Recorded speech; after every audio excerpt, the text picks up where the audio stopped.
কোষ কেন বিভাজিত হয় এই প্রশ্নটা সবার মনেই অল্প বিস্তর জাগে। কেন একটা কোষ থেকে দুটো কোষ তৈরি হয়? এর পিছনে অনেক কারণ আছে। তার মধ্যে সবথেকে প্রধান কারণ হচ্ছে নিউক্লিয় প্রোটোপ্লাজমিক বা নিউক্লিয় সাইটোপ্লাজমিক অনুপাত। অর্থাৎ নিউক্লিয়াস আর সাইটোপ্লাজমের যে অনুপাত, এই অনুপাতটা যদি পরিবর্তিত হয়ে যায় তাহলে কিন্তু কোষ বিভাজনের দশায় পৌঁছে যায়। কেন পরিবর্তিত হবে?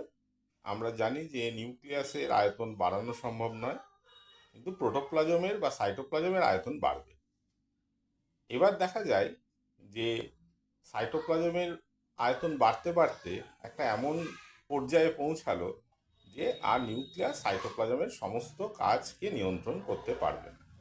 এমনি নিউক্লিয়াসের প্রধান কাজ কি? সাইটোপ্লাজম এবং নিজের কাজগুলোকে নিয়ন্ত্রণ করা। কিন্তু দেখা যাবে নিউক্লিয়াসের আয়তন বাড়িয়ে দেওয়া সম্ভব নয়, সাইটোপ্লাজমের আয়তন বাড়তে পারে। নিউক্লিয়াসের আয়তন বাড়ানো সম্ভব নয় কেন? তার কারণ নিউক্লিয়াস, তার মধ্যে যে ক্রোমোজোমগুলি থাকে তার সংখ্যা বাড়বে না। যে কোনো প্রজাতির ক্ষেত্রে এটা নির্দিষ্ট।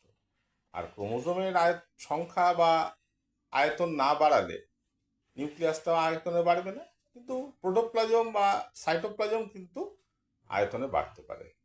ফলে কি হয়, সাইটোপ্লাজম আয়তনে বাড়তে বাড়তে একটা সময় যখন এমন অবস্থায় পৌঁছে যায় যে এই অনুপাত, নিউক্লিয়াস আর সাইটোপ্লাজমের অনুপাতটা খুব কমে যায়, তখন দেখা যায় যে আর কোষ তার স্বাভাবিক কাজগুলো নিউক্লিয়াসের দ্বারা